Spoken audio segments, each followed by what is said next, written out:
അന്തം വിട്ടാൽ പ്രതി എന്തും ചെയ്യും എന്നൊരു ചൊല്ലുണ്ട്. തോറ്റ് മുച്ചൂട് മുടിഞ്ഞപ്പോൾ അല്ലെങ്കിൽ നന്നായി തോറ്റപ്പോൾ CPM അതീവ ഗൗരവതരമായ ചരിത്രത്തിലില്ലാത്ത തിരുത്തലുകളുമായിട്ടാണ് വന്നിരിക്കുന്നത്.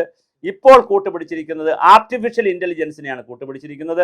ആർട്ടിഫിഷ്യൽ ഇൻ്റലിജൻസിനെയും ഇൻസ്റ്റഗ്രാമിനെയും സോഷ്യൽ മീഡിയയെയും ഫേസ്ബുക്കിനെയും ഒക്കെ കൂട്ടുപിടിച്ചുകൊണ്ട് വലിയ പരിപാടിയാണ് CPM പ്ലാൻ ചെയ്തിരിക്കുന്നത്. അങ്ങനെ 20,000-ഓളം പേർ, 19,600 പേർ കറക്റ്റ് പറഞ്ഞാൽ 20,000-ഓളം പേരാണ് ഈ CPMന്റെ തോൽവിയിൽ കൃത്യമായി പ്രതികരിച്ചിരിക്കുന്നത്. CPM എങ്ങനെ തോറ്റു?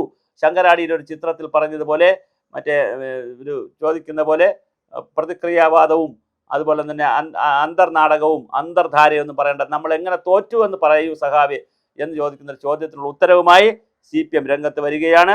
അതായത് പാർട്ടി സംസ്ഥാന സെന്ററിനെ അഭിപ്രായം അറിയിച്ചിരിക്കുന്നത് ഏകദേശം 20,000 പേരാണ്.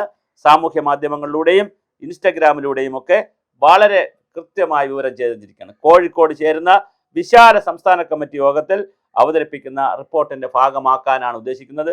വിശാല സംസ്ഥാന കമ്മിറ്റി എന്ന് പറയുമ്പോൾ പോളിറ്റ് ബ്യൂറോ അംഗങ്ങൾ ചിലപ്പോൾ കൂടുതൽ പേര് പങ്കെടുക്കും, സംസ്ഥാന സെക്രട്ടേറിയറ്റ് അംഗങ്ങൾ പങ്കെടുക്കും, കേന്ദ്ര കമ്മിറ്റി അംഗങ്ങൾ പങ്കെടുക്കും, അതുപോലെ തന്നെ പിന്നെ ചിലപ്പോൾ ജനറൽ സെക്രട്ടറി പങ്കെടുത്തെന്നിരിക്കും, ചിലപ്പോൾ അല്ല, മിക്കവാറും MA ബേബി കേരളത്തിലാണല്ലോ, അതുകൊണ്ട് ജനറൽ സെക്രട്ടറി പങ്കെടുക്കും, അതുപോലെ തന്നെ സംസ്ഥാന കമ്മിറ്റി അംഗങ്ങൾ പങ്കെടുക്കും, ജില്ലാ സെക്രട്ടറിമാരുണ്ടാവും, ചിലപ്പോൾ ഏരിയ സെക്രട്ടറിമാരുണ്ടാവും.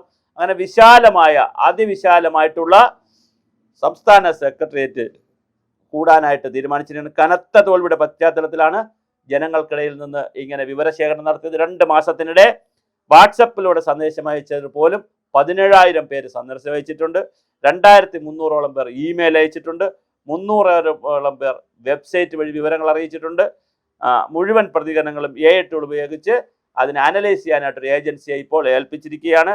അത് ഏജൻസി ഏൽപ്പിച്ചു കഴിഞ്ഞാൽ സംസ്ഥാന സമിതി യോഗത്തിൽ ഇത് കൃത്യമായി അവതരിപ്പിച്ചവർ 300-ഓളം പ്രതിനിധികൾ, ഞാനീ പറഞ്ഞതുപോലെ സംസ്ഥാന സമിതി, ജില്ലാ സമിതികൾ അടക്കമുള്ള ജില്ലാ സെക്രട്ടറിമാരും ഏരിയ സെക്രട്ടറിമാരും അടക്കമുള്ള, ചിലപ്പോൾ ലോക്കൽ കമ്മിറ്റി വരത്തില്ലെങ്കിൽ 1000 വരും. അപ്പോൾ ഏരിയ സെക്രട്ടറിമാർ വരെയുള്ള അല്ലെങ്കിൽ ജില്ലാ കമ്മിറ്റിയുടെ പ്രധാനപ്പെട്ട ആളുകൾ വരെയുള്ള ഒരു 300-ഓളം പേർ പങ്കെടുക്കുന്ന വിശാലമായ സംസ്ഥാന കമ്മിറ്റിയിൽ ഇത് വളരെ അതിവിശാലമായി ഇത് ചർച്ച ചെയ്യും. അവിടെ അതിനുശേഷം കോഴിക്കോട് ജില്ലയിൽ 200-ഓളം കുടുംബ സംഗമങ്ങൾ നടത്താൻ തീരുമാനിച്ചിട്ടുണ്ട്. 13 മുതൽ 15 വരെയാണ് വിശാലമായിട്ടുള്ള സംസ്ഥാന സമിതി യോഗം നടക്കുന്നത്. അതിൽ വളരെ വലിയ ചർച്ചയായിരിക്കും നടക്കുക. അപ്പോൾ കൃത്യമായി ഈ പാർട്ടി CPM വലിയ തയ്യാറെടുപ്പാണ് നടത്തുന്നത്. ജനങ്ങളിൽ നിന്ന് പഠിക്കാനും, ജനങ്ങൾ എന്തുകൊണ്ട് CPM വോട്ട് ചെയ്തില്ല, CPMനെ ഞെട്ടിക്കുന്ന അമ്പരപ്പിക്കുന്ന ചില കണക്കുകളുണ്ട് താഴെ നിന്ന് വരുമ്പോൾ. ആശാ വർക്കർമാർ മഹാഭൂരിപക്ഷം CPMുമായും ഇടതുപക്ഷവുമായി ബന്ധപ്പെട്ട് നിൽക്കുന്നവരും കാലാകാലങ്ങളിൽ അവർ വോട്ട് ചെയ്തിരുന്നവരുമാണ്. കുടുംബശ്രീ, അതുപോലെ അംഗനവാടിക്കാർ, തൊഴിലുറപ്പുകാർ, ഹരിതകർമ്മസേനക്കാർ, ഇങ്ങനെ തുടങ്ങിയിട്ടുള്ള വനിതകളിൽ വലിയൊരു വിഭാഗം, പിന്നെ അതുപോലെ കശുവണ്ടി തൊഴിലാളികൾ, കൈത്തറി തൊഴിലാളികൾ, കയർ തൊഴിലാളികൾ, ഇങ്ങനെ തുടങ്ങിയ ഇത്തരത്തിലുള്ള ജോലികൾ ചെയ്യുന്ന, പിന്നെ സാക്ഷരതാ മിഷൻ പ്രേരകന്മാർ, ഇങ്ങനെ തുടങ്ങിയുള്ള വലിയൊരു വിഭാഗം ഫ്ലോട്ടിംഗ് പീപ്പിൾ വോട്ട് ചെയ്തിരുന്നത് CPMനാണ് പരമ്പരാഗതമായി. അതെന്ത് സംഭവിച്ചു എന്നുള്ളതാണ് CPMനെ ഞെട്ടിക്കുന്ന ഒരു പ്രധാനപ്പെട്ട കാര്യം. അതുപോലെ തന്നെ ഒരു ക്രോസ് പ്രൊഫൈൽ ആളുകൾ NSSലെയും SNDPയുടെയും ഒക്കെ കൂടെ നിർത്തിയിട്ടും, വെള്ളാപ്പള്ളി നടേശനെയും സുകുമാരൻ നായരെയും ഒക്കെ ഇടത്തും വലത്തും നിർത്തിയിട്ടും എന്തുകൊണ്ട് സാമുദായിക സംഘടനകൾ വോട്ട് ചെയ്തില്ല? മുസ്ലിം സമുദായം എന്തുകൊണ്ട് വോട്ട് ചെയ്തില്ല? ക്രിസ്ത്യൻ സമുദായം എന്തുകൊണ്ട് വോട്ട് ചെയ്തില്ല? ഈ ചോദ്യങ്ങളുമായിട്ടാണ് വളരെ കൃത്യമായി CPM ജനങ്ങളിലേക്ക് ഇറങ്ങിയത്.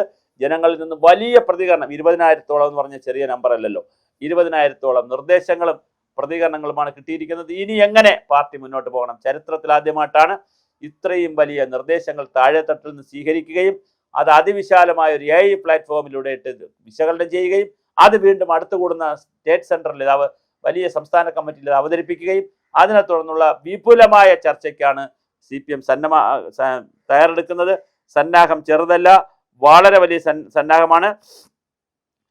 CPMന്റെ അണികൾക്കൊഴിച്ച് ബാക്കി എല്ലാവർക്കും ഇത് അറിയാം എന്നാണ് കളിയാക്കി പറയുന്ന പലരും. അങ്ങനെയല്ല, CPMന്റെ ആളുകൾക്കും ഇത് അറിയാം. എന്താണ് തോറ്റത്, എവിടെയാണ് തോറ്റത്, ഏത് സ്ഥലത്താണ്. നമുക്ക് തൊഴിലാളി പ്രസ്ഥാനങ്ങൾ, സംഘടനാ പ്രസ്ഥാനങ്ങൾ, സ്ത്രീ തൊഴിലാളികൾ, സ്ത്രീ പ്രസ്ഥാനങ്ങൾ, ഒരുപാട് പരമ്പരാഗതമായി CPMന് വോട്ട് കിട്ടിക്കൊണ്ടിരുന്ന കോട്ടകൊത്തളങ്ങളെല്ലാം എങ്ങനെ ഈ കഴിഞ്ഞ തെരഞ്ഞെടുപ്പിൽ പ്രളയത്തേക്കാൾ, ഉരുൾപൊട്ടലിനേക്കാൾ വലിയ തോതിൽ കടപുഴകി എന്നുള്ളതാണ് CPM-നെ ആശങ്കപ്പെടുത്തുന്നത്.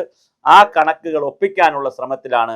എവിടെയാണ് CPM-ന് പിഴച്ചത്, ഏത് പഞ്ചായത്തിലാണ് പിഴച്ചത്, അല്ലെങ്കിൽ ഏതൊക്കെ പഞ്ചായത്തുകളിലാണ്, ഏത് വാർഡിലാണ്, ഏത് പ്രദേശത്താണ് കുഴഞ്ഞത്, ഏത് വിഭാഗം ജനങ്ങളാണ് വോട്ട് ചെയ്യാതിരുന്നത്, അവരെന്തുകൊണ്ട് അസ്വസ്ഥരായി, അവരെന്തുകൊണ്ട് അസംതൃപ്തരായി, എന്തുകൊണ്ട് ഒരുപാട് കാര്യങ്ങളൊക്കെ ചെയ്യാൻ ശ്രമിച്ചിട്ടും ഞങ്ങൾ വോട്ട് തന്നില്ല എന്നൊരു ചോദ്യം CPM കൃത്യമായി ചോദിക്കുന്നു. ഞങ്ങൾ വികസനമാണല്ലോ പറഞ്ഞത്, ജാതിയും മതവും വർഗവും വർണ്ണവും ഒന്നും പറയാതെ ഞങ്ങൾ വികസനം പറഞ്ഞിട്ടും ഞങ്ങൾക്ക് എന്തേ വോട്ട് തരാത്തത് എന്നുള്ള ചോദ്യം. ഞങ്ങളുടെ വികസന നായകൻ പിണറായിയെ ഞങ്ങൾ അവതരിപ്പിച്ചതാണല്ലോ, എന്നിട്ട് ഞങ്ങൾക്ക് എന്തേ വോട്ട് തരാത്തത് എന്നുള്ളതാണ് ചോദ്യം. ആ ചോദ്യത്തിന് ഉത്തരവുമായി CPM വരുമെന്ന് തന്നെ നമുക്ക് കരുതാം. എന്തായാലും കോഴിക്കോട് നടക്കുന്ന വിശാല സംസ്ഥാന സമിതി യോഗത്തിന് ശേഷം നമുക്ക് കാര്യങ്ങൾ മനസ്സിലാക്കാൻ കഴിയും. എന്തായാലും നേതൃത്വമാറ്റം തൽക്കാലം ആലോചിക്കുന്നില്ല. പിണറായി വിജയനും MV ഗോവിന്ദ മാഷും തന്നെ തുടരാനാണ് എല്ലാ സാധ്യതയും ഉള്ളത്. അതൊഴിച്ച് ബാക്കി ഒരുപാട് പരിഷ്കാരങ്ങൾ ചിലപ്പോൾ നടന്നേക്കാം. സംസ്ഥാന കമ്മിറ്റി പുനഃസംഘടിപ്പിക്കാം, ജില്ലാ കമ്മിറ്റികൾ പുനഃസംഘടിപ്പിക്കാം, ഏരിയ കമ്മിറ്റികൾ ചിലപ്പോൾ പുനഃസംഘടിപ്പിക്കാം, അല്ലെങ്കിൽ കൂടുതൽ ആളുകളെ ഉൾക്കൊള്ളിക്കാം. എന്തായാലും വിപുലവും വിശാലവുമായ പ്രവർത്തനങ്ങളാണ് CPM കാത്തിരിക്കുന്നത്. അത് വലിയ ഒരു ചർച്ചയ്ക്ക് അവർ കൈകൊടുക്കുകയാണ്. ചരിത്രത്തിൽ ആദ്യമായിട്ടാണ് ഇത്രയും വിപുലമായ ജനകീയ ചർച്ച CPM സംഘടിപ്പിക്കുന്നത്. കാരണം BJP-യുടെ ഇവിടെ വളർച്ച ഉള്ളതുകൊണ്ട്, BJP-യുടെ കൂടി സാന്നിധ്യമുള്ളത് കൊണ്ട് ഈ തോൽവിയുടെ ആഴം മറ്റാരേക്കാളും കൂടുതൽ മനസ്സിലാക്കിയിരിക്കുന്നത് CPM തന്നെയാണ്. ഇനി കാര്യകാരണ സഹിതം തിരുത്തുക എന്നുള്ളതാണ്. അത് എത്ര കണ്ട് തിരുത്തും എന്നതിനനുസരിച്ചായിരിക്കും അവരുടെ കേരളത്തിലെയും ഇന്ത്യൻ രാഷ്ട്രീയത്തിലെയും ഭാവി.